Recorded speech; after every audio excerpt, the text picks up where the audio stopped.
കേരളത്തിലെ തീരപ്രദേശങ്ങളിൽ കവച മുന്നറിയിപ്പ് സൈറനുകൾ മുഴക്കി. തീരദേശത്തുള്ളവർ ജാഗ്രത പാലിക്കണമെന്നാണ് നിർദ്ദേശം. തീരപ്രദേശങ്ങളിൽ ശക്തമായ തിരമാലയ്ക്കും കള്ളക്കടൽ പ്രതിഭാസത്തിനും സാധ്യതയുണ്ട്. ഇതേ തുടർന്ന് കേരള തീരത്ത് റെഡ് അലർട്ട് പ്രഖ്യാപിച്ചു. സംസ്ഥാനത്ത് വലിയ തരത്തിലാണ് കാലാവസ്ഥാ മാറ്റം സംഭവിച്ചുകൊണ്ടിരിക്കുന്നത്. ഇന്ന് ശക്തമായ മഴ മുന്നറിയിപ്പ് നിലനിൽക്കുന്നുണ്ട്. റിപ്പോർട്ടുകൾ പ്രകാരം ഇന്ന് വിവിധ ജില്ലകളിൽ യെല്ലോ അലർട്ട് പ്രഖ്യാപിച്ചിട്ടുണ്ട്. നാളെ മുതൽ ഒരു ജില്ലയിലും ശക്തമായ മഴ മുന്നറിയിപ്പ് ഇല്ലെങ്കിലും വരും ദിവസങ്ങളിൽ ഇടത്തരമായ മഴയ്ക്കുള്ള സാധ്യതയുണ്ടെന്ന് കാലാവസ്ഥാ വകുപ്പ് പറയുന്നുണ്ട്. എന്നാൽ അവിടെയല്ല ഭയക്കേണ്ടത്. അടുത്ത 24 മണിക്കൂറിൽ കേരളത്തിൽ ഒറ്റപ്പെട്ട ശക്തമായ മഴയ്ക്കുള്ള സാധ്യതയാണ് കാലാവസ്ഥാ വകുപ്പ് പറയുന്നത്. ന്യൂനമർദ്ദം ജാർഖണ്ഡിന് മുകളിലാണ് നിലവിൽ സ്ഥിതി ചെയ്യുന്നത്.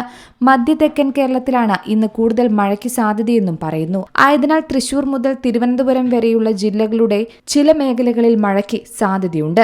അതായത് കേരളത്തിലെ തീരപ്രദേശങ്ങളിൽ കവചം മുന്നറിയിപ്പ് വന്നിരിക്കുന്നു.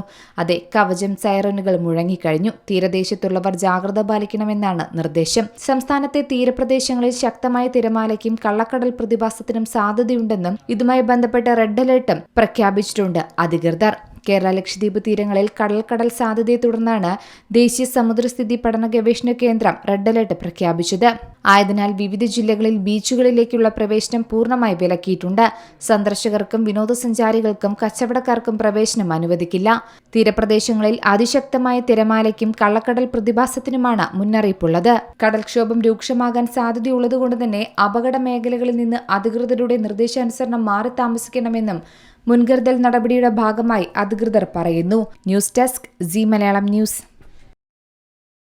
ഏറ്റവും പുതിയ വാർത്തകളും വിശേഷങ്ങളും വിരൽ തുമ്പിലറിയാൻ സി മലയാളം ന്യൂസ് എല്ലാ ഡിജിറ്റൽ പ്ലാറ്റ്ഫോമുകളിലും ലഭ്യം.